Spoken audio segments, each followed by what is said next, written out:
Welcome to Bird Media. నేను మీ Pawan Krishnamurthy. Check check check mic check. Yes, బాగానే వినిపిస్తుందండి, పర్లేదండి, ఓకే అండి. యా, ఎందుకంటే ఇప్పుడు ఈ టైటిల్ ప్రకారం మనం మాట్లాడుకోవాల్సిన అంశం ఇది. ఎందుకు ఇప్పుడు తీసుకొచ్చాను అంటే, ఈ తమిళనాడు బెంగాల్ ఎన్నికల వేడి దాని మీద వచ్చినటువంటిది, ఇంకో పక్కన ఇరాను, వీటి నేపథ్యంలో క్రెడిట్ చోరీ అనేటువంటి దానికి వైఎస్ఆర్సీపీ వాళ్ళు ఇంకా తెర తీశారనమాట.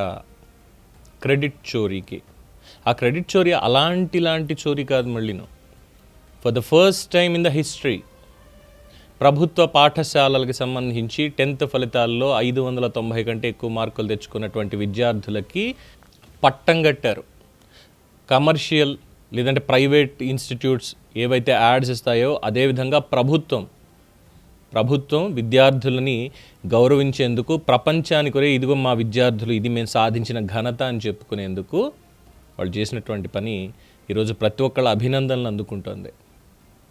లాస్ట్ ఇయర్ 10th ఎగ్జామ్స్ అయిపోయి రిజల్ట్స్ వచ్చిన తర్వాత లోకేష్ చెప్పినటువంటిది, ఈ కార్పొరేట్ స్టైల్లో వచ్చేటువంటి యాడ్స్ ఇవన్నీ మేము ఇవ్వాలమ్మా, నెక్స్ట్ ఇయర్ ఖచ్చితంగా ఇగో ఈ టాపర్స్ ఖచ్చితంగా మేము ఇచ్చి తీరతాం, అది మా బాధ్యత అని చెప్పి గుర్తు పెట్టుకొని చేసినటువంటి పని. ప్రభుత్వం ఖర్చు పెట్టి, ప్రభుత్వమే చదివించి, ప్రభుత్వమే మళ్ళీ ప్రకటనలకు కూడా ఖర్చు పెట్టి ప్రభుత్వ మంచి ఫలితాలు ఏవైతే వచ్చాయో ప్రజల్లోకి తీసుకెళ్ళింది. దీని క్రెడిట్ చోరీ అసలు కనీసం ఇంతన్నా కూడా లేకుండా మీరు అనుకున్నదే ఎలా చేస్తున్నారంటే వైఎస్ఆర్సీపీ వాళ్ళు అప్పుడెప్పుడో జగన్మోహన్ రెడ్డి గారు నాడు నేడు తీసుకొచ్చారట.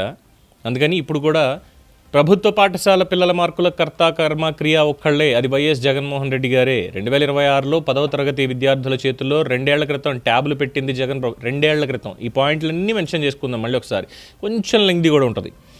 2026లో 10వ తరగతి విద్యార్థుల చేతుల్లో 2 ఏళ్ల క్రితం ట్యాబ్లు పెట్టింది జగన్మోహన్ రెడ్డి ప్రభుత్వం. డిజిటల్ బోర్డులు, IFP panels, English medium, Byju's వంటి అత్యాధునిక విద్యా మార్పులు తీసుకొచ్చింది జగన్ గారే. ఈ 2 పాయింట్లు గుర్తుపెట్టుకోండి. ఎప్పుడో జగన్ గారు తీసుకొచ్చినటువంటి జగన్ గారు విద్యార్థులకు వచ్చిన ఫలితాల మీద ఇప్పుడు క్రెడిట్ తీసుకోవడానికి పరుగులు తీస్తున్నాడు మన లోకేష్ బాబు. లోకేష్ ఏం చేశాడు? ఇంగ్లీష్ మీడియం వద్దని కోర్టుల్లో కేసులు వేసింది ఎవరు? పిల్లలు ఇంగ్లీష్ మాట్లాడితే వెక్కిరించింది ఎవరు? ఆక్స్ఫర్డ్ డిక్షనరీకి మతం అంటగట్టింది ఎవరు? పేద విద్యార్థులు ఇంగ్లీష్ చదివితే తెలుగు చచ్చిపోతుందని దొంగ ఏడుపులు ఏడ్చింది ఎవరు? విద్య ప్రభుత్వ బాధ్యత కాదని ప్రకటించి కార్పొరేట్ సంస్థల ప్రతినిధులను మంత్రులు చేసింది ఎవరు? అధికారంలోకి వచ్చాక నాడు నేడు ఆపేసి విద్యా వ్యవస్థను నెమ్మదిగా కూల్చేసింది ఇదే నారా లోకేష్ కాదా? ఇప్పుడు పత్రికా ప్రకటనలు, ఫోటోషూట్లు, ప్రచారం ఇవన్నీ చేసి ప్రజల్ని మోసం చేయగలం అనుకుంటే అది రాజకీయ అమాయకత్వం కాదు, మీ అహంకారం. జగన్ గారు వేసిన పునాదుల మీదనే ఈరోజు ఫలితాలు వస్తున్నాయి, ఇది వాస్తవం. క్రెడిట్ దొంగిలించడం కాదు, కనీసం ఉన్న వ్యవస్థను కొనసాగడం నేర్చుకుంటే మంచిది. ఇకనైనా నారా లోకేష్ ఈ విమర్శలు మానేసి జగన్ గారు ప్రారంభించిన సంస్కరణలు కొనసాగించాలి, లేకపోతే ప్రజలు సమాధానం చెప్పే రోజులు దూరంగా లేవు అంటూ ఆల్రెడీ సమాధానం పిచ్చుకుని 11కి పరిమితమై అసెంబ్లీ గేటు కూడా తాకడానికి భయపడుతున్నటువంటి వైఎస్ఆర్సీపీ నేతల యొక్క కార్యకర్తలు, వారి సోషల్ మీడియా వాళ్ళు చేస్తున్నటువంటి వ్యవహారం ఇది. ఇట్స్ అ లెంగ్తీ స్పీచ్, అదేనండి World Economic Forum lengthy question లాగా it's a lengthy explanation, right. And దీంట్లో మనం గుర్తుపెట్టుకోవాల్సినటువంటి మాటలు ముందుగా మాట్లాడుకోవాల్సినవి, 2026లో 10వ తరగతి విద్యార్థుల చేతుల్లో 2 ఏళ్ల క్రితం ట్యాబులు పెట్టింది జగన్ ప్రభుత్వం. కాంపిటీస్ పాఠాలు కూడా 2026లో జగన్మోహన్ రెడ్డి గారు వచ్చి చెప్పారే ఏంటి అంటే, ఆయన ఎమ్మెల్యే పని మానేసి అసెంబ్లీకి వెళ్ళడం మానేసి విద్యార్థులకి రాష్ట్ర వ్యాప్తంగా పాఠాలు చెప్పుకుంటూ కూర్చున్నాడా? అనుమానం. తదుపరి 2024 సంవత్సరానికి 10వ తరగతి విద్యార్థుల చేతుల్లో పెట్టారని అనుకుందాం. ట్యాబ్లు ఎప్పుడు ఇచ్చారు? 2020లో 20 తర్వాత వరుసగా ఇచ్చుకుంటే వెళ్ళారు. బైజూస్ అనేటువంటి సంస్థ ఇప్పుడు ఎక్కడుంది? బైజూస్ మీద ఎన్ఫోర్స్మెంట్ డైరెక్టరేట్ వాళ్ళు కేసు కూడా నమోదు చేశారు. లాస్లోకి వెళ్ళిపోయింది. కంప్లీట్గా మోసం చేసింది అన్నటువంటి ఆరోపణలు చాలా బలంగా ఉన్నాయి. అతడు ఎక్కడున్నాడో, పారిపోయాడో ఏంటో అనేది తెలియనటువంటి పరిస్థితి. రెండోది, ఈ ట్యాబుల్లో 670 కోట్ల నుంచి 750 కోట్ల దాకా కుంభకోణం ఎంతో జరిగింది అన్నటువంటి వార్తలు గత ఏడాదిలోనే బాగా గట్టిగా వినిపించినటువంటి పరిస్థితి, రైట్. తర్వాత మరి వాస్తవాలు కూడా ఒకసారి చూపించుకోవాలి కదండి. ట్యాబులు ఎత్తే జగనన్నయ్య మన వాళ్ళు ఏడ్ చేశారనేది ఎట్ట కొడితే అట్ట వచ్చేస్తుంది గూగుల్లో. ఎందుకంటే నాకు చాలా బాధ అనిపించింది ఆ రోజు. విద్యార్థుల ఆనందం, వాళ్ళ తల్లిదండ్రుల ఆనందం, గురువుల యొక్క ఆనందం, పేపర్లో ప్రకటనలు ఇవన్నీ చూసిన తర్వాత కళ్ళు చెమర్చిన నాకే ఒక ప్రభుత్వ పాఠశాల విద్యార్థినైన నాకే వీళ్ళ క్రెడిట్ చోరీ వీళ్ళు చేస్తున్నటువంటి ప్రచారం చూస్తే ఇలాగే మాట్లాడాలనిపించింది. Though it my personal view or whatever it maybe. Cameraman గారు ఒకసారి ఈ స్క్రీన్ కేస్ జూమ్ చేస్తారా? ఒకసారి ఈ ఫోన్ స్క్రీన్ కేసి, అంటే మ్యూజిక్లు మనకి కాపీరైట్లు పడతాయి కాబట్టి.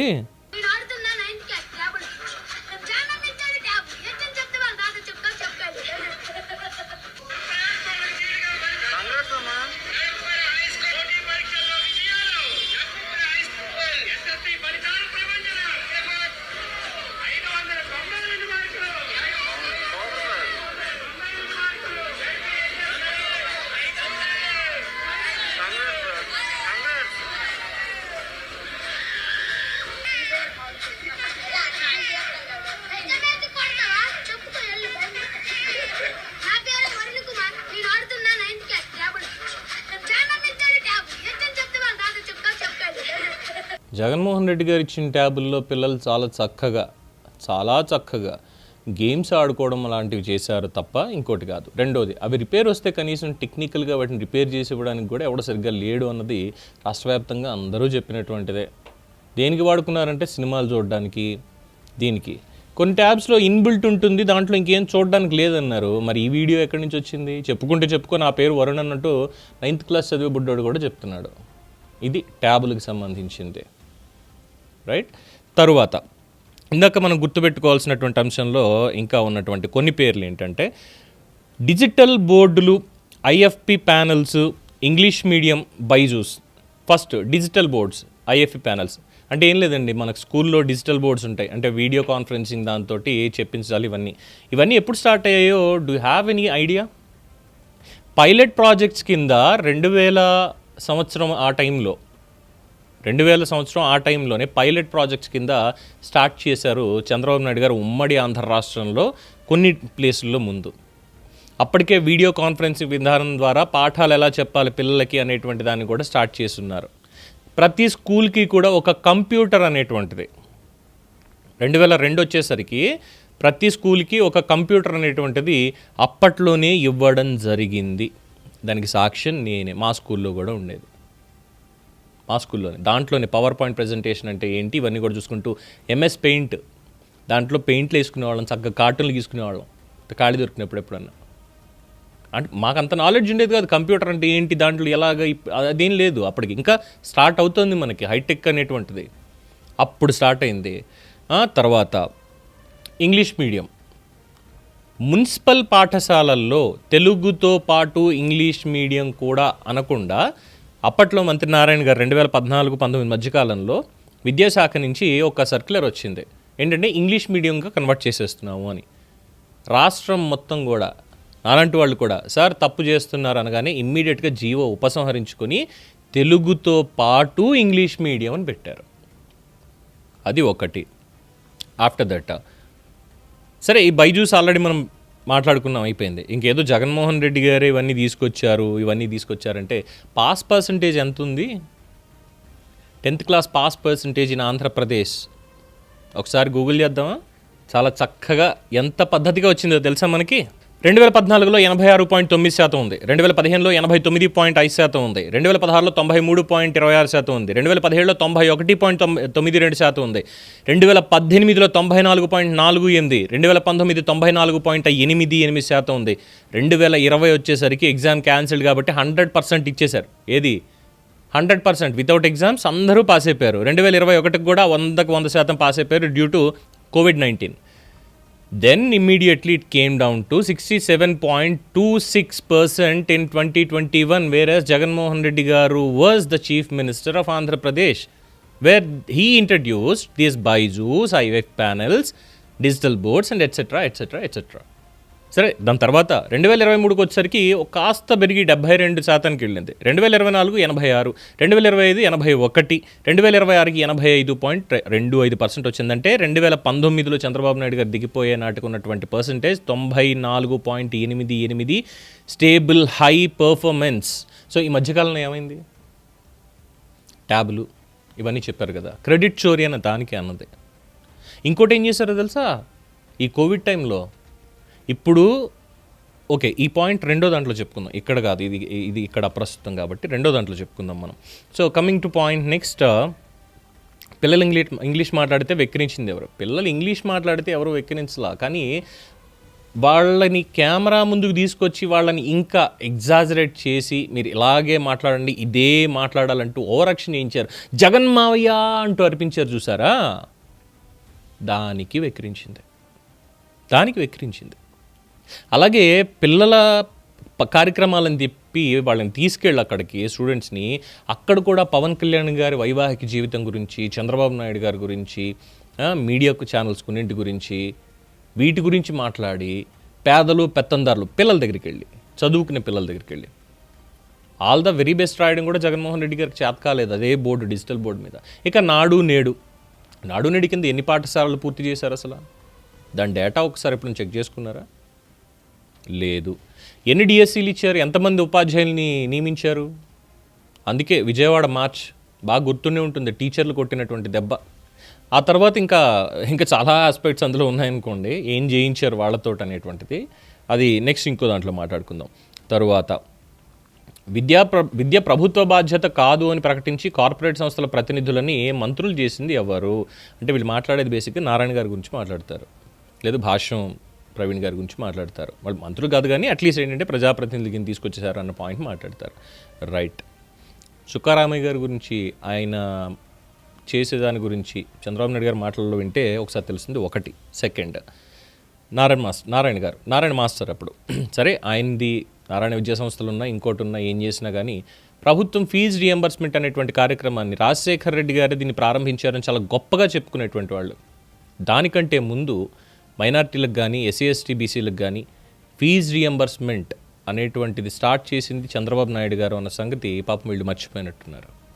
విద్యారంగంలో కీలక మార్పులు తీసుకురావడానికి అప్పట్లోనే 1996 సమయంలోనే ఢిల్లీలో ఎన్డీఏ కాదు, మన ఫెడరల్ ఫ్రంట్ కన్వీనర్గా ఉన్నటువంటి వ్యక్తి, దేశ రాజకీయాలను శాసిస్తున్నటువంటి వ్యక్తి ఆ మూమెంట్కి చంద్రబాబు నాయుడు గారు, పివిఆర్కే ప్రసాద్ అనేటువంటి ఐఏఎస్ ఆఫీసర్ని విద్యాశాఖకి సెక్రటరీగా పెట్టుకొని, ఒక విద్యాశాఖ మాత్రమే కాదు ఆయన అండర్లోనే వస్తుంది, ఇది నేను గతంలో కూడా వినిపించున్నాను నేను, అక్కడి నుంచి రిఫార్మ్స్ ఎలా చేయాలి, ఇంజనీరింగ్ కాలేజ్ ఎలా తీసుకురావాలి, ఏం చేయాలి, ఎటువంటి టెక్నాలజీ ఉండాలి, ఎటువంటి కంపెనీలు ఇక్కడికి రావాలి, ఇవన్నీ రిఫార్మ్స్ తీసుకొచ్చినటువంటి వ్యక్తి చంద్రబాబు నాయుడు గారు.